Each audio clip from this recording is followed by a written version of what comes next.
And welcome to Spa Biz Tip Tuesday. I'm Maxine Drake. I am a coach and consultant for spa professionals and the founder of the Esthetician Business Academy. And you are joining us today live for Spa Biz Tip Tuesday. And I just want to say welcome to the new members in the Esthetician Marketing Club. Welcome.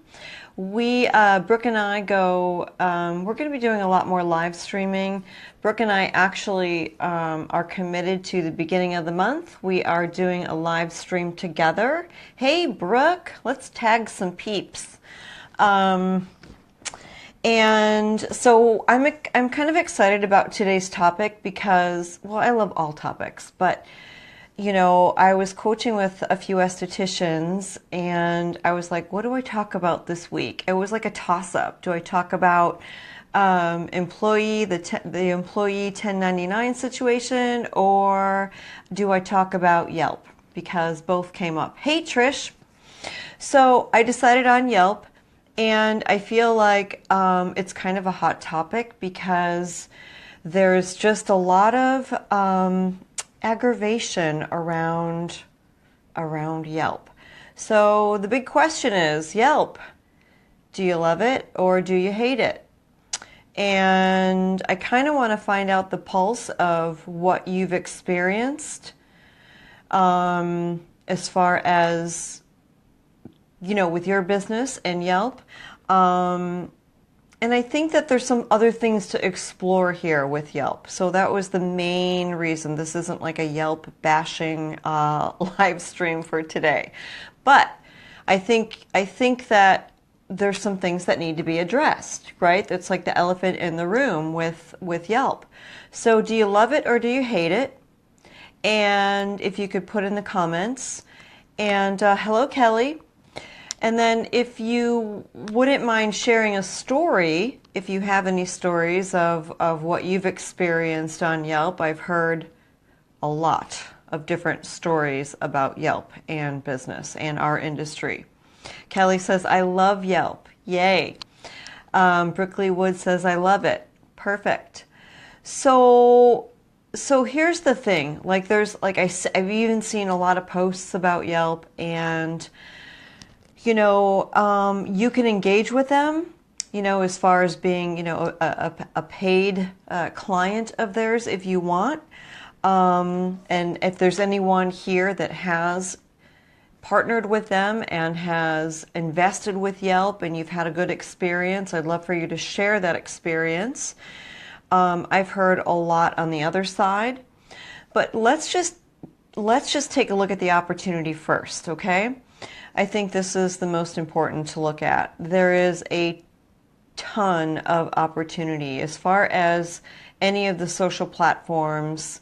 Trish says, I hate them bugging me all the time, calling me, trying to turn you into a client. Yeah, they're going to be annoying. But let's look at, so really what I wanted to focus on is the opportunity of the exposure that you can get with Yelp, because there's a lot of exposure that you can get. And here's the big thing. It's free. Okay, I'll say it again. It's free. It's free. So, we might have complaints about them and, but in the grand scheme of things, Yelp is free. Unless you engage and invest in them and do a contract with them. That's a whole different story. So some things that you can do to just kind of optimize, your own Yelp is, first and foremost, you want to claim it. And, you want to claim it, claim your business. And, and put in your website. You could upload pictures. I mean, there's lots that you can do on the free end. They actually give you a lot to play with. And as annoying as they are for, when they call us and they try to earn our business as a paying client, we can ignore, we can block the calls, we can do whatever, on that side of things to kind of help us not be annoyed. But here's what I hear the most, and tell me if this is true, because I think Kelly says that Yelp has been her number one way to gain new clients. And I hear that a lot.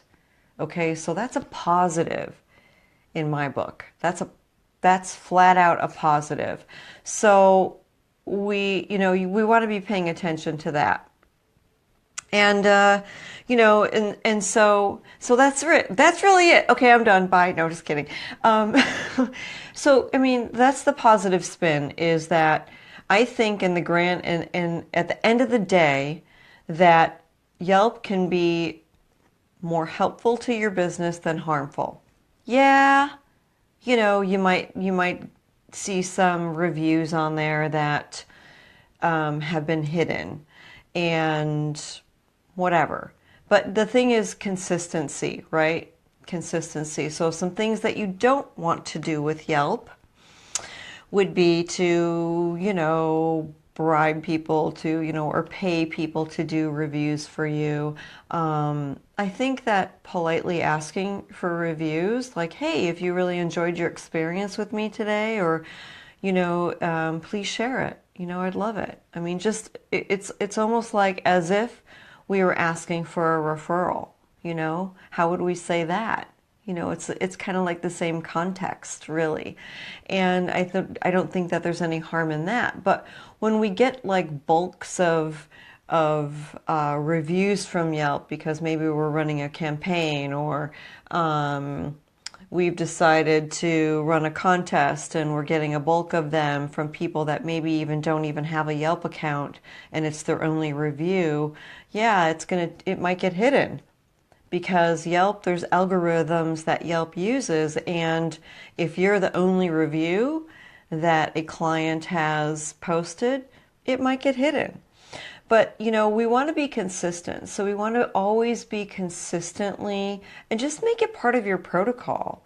It's almost like, what is your, checkout, system kind of thing. It's adding it to your systems to make it part of your flow when you're checking out. Would you like to pre-book? Do you need products? Oh, and by the way, if you loved your experience today, we'd love for you to share it on Yelp or share it on another, platform. But I think that at the end of the day, really, the messaging is really positive around Yelp. And so let's just see what people have to say here. Let me see if I can. So thanks for sharing. And I want to hear some more stories, because I really feel like this is it is hot. People are really aggravated out there. Now, I also know that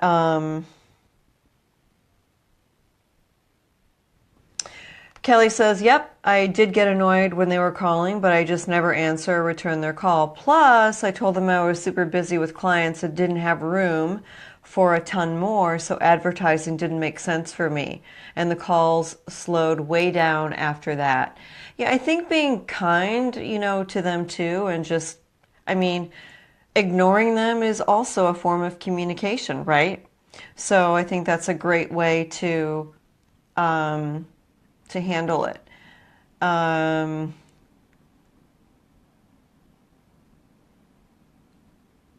Trish says, yeah, she hates them bugging me all the time and trying to get them to advertise with her. Otherwise, she's rather neutral on it.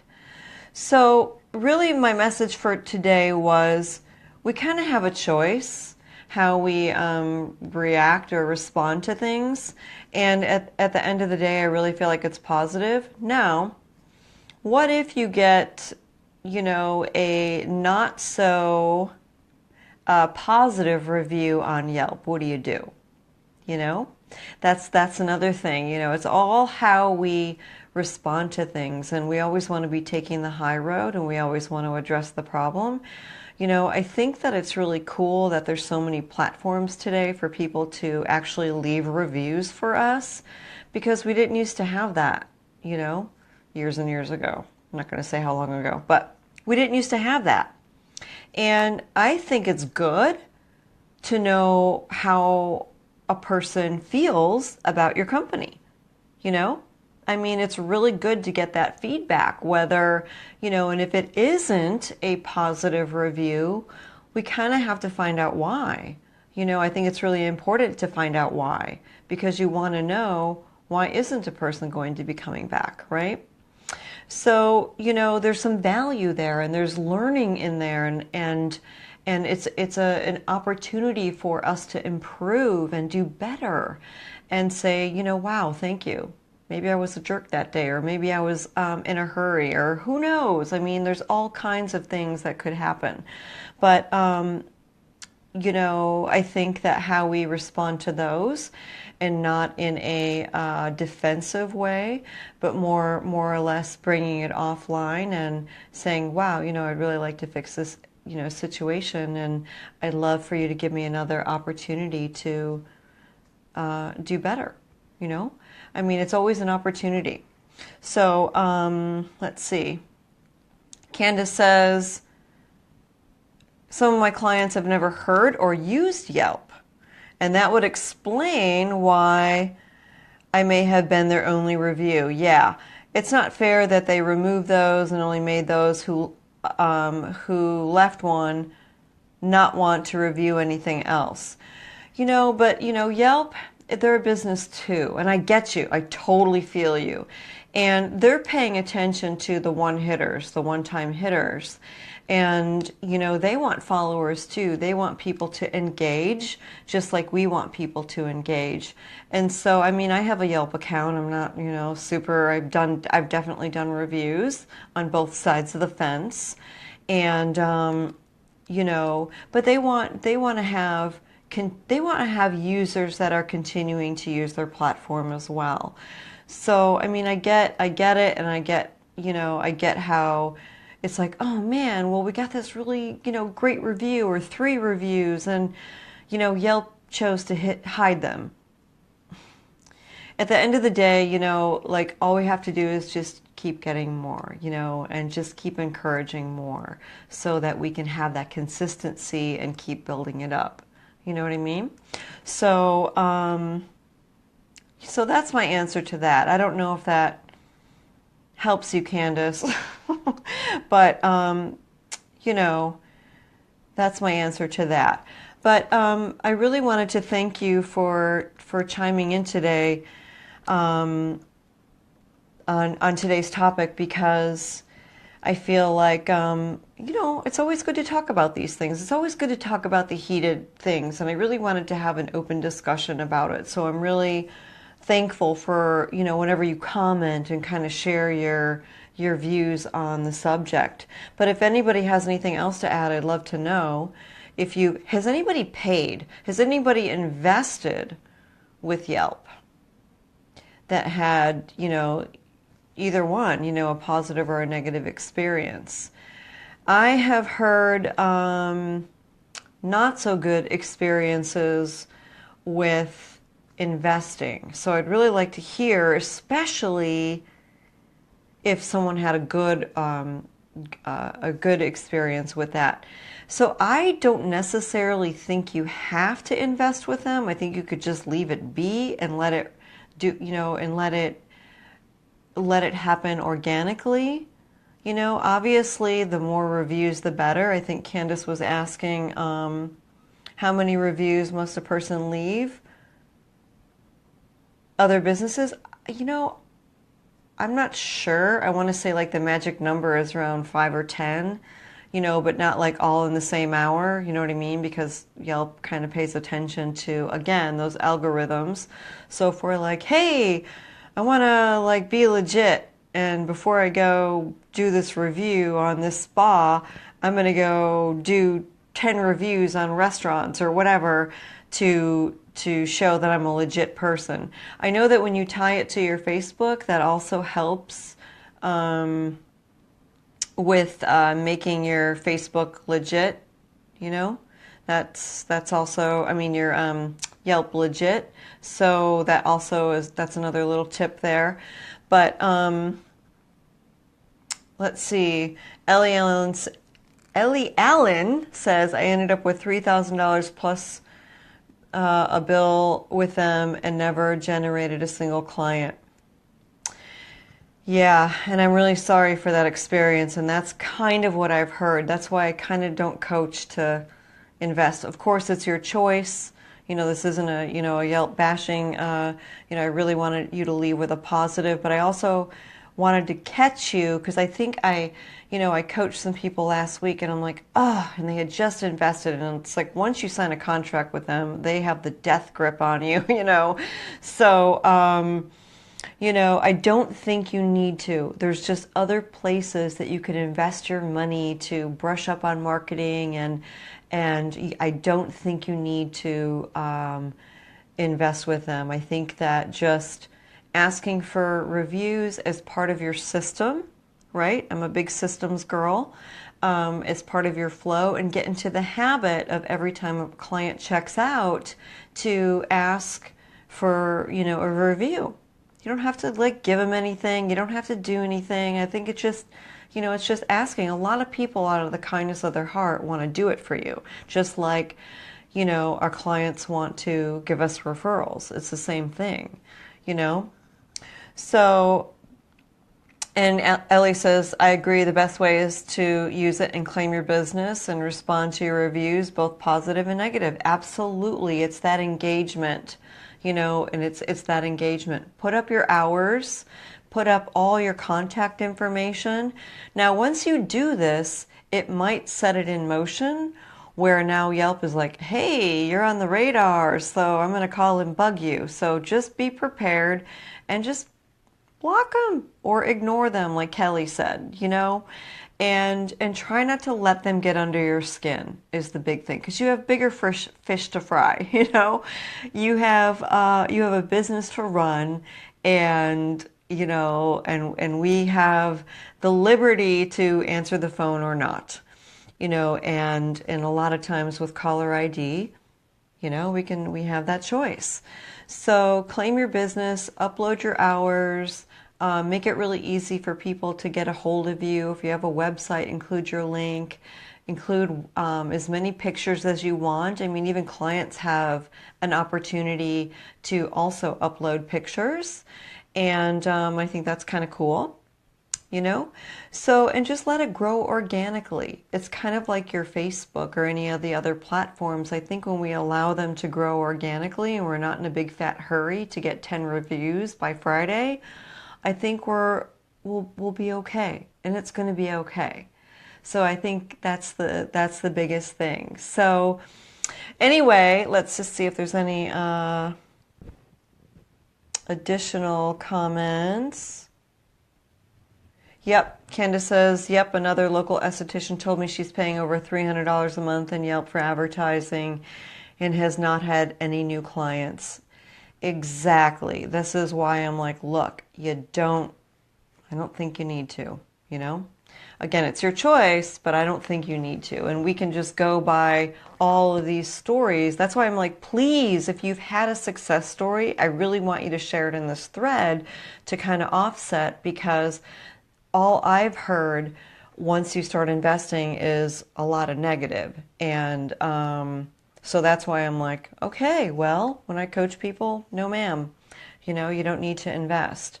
So please, if you do have a positive story, if you have invested and you're looking at this clip later, then definitely post in the comments so that we can all learn.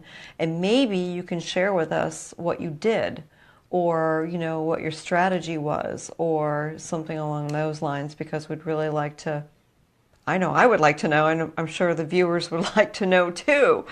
So so I just want to thank you for coming on today, and Brookley Wood and I really appreciate you being in our group.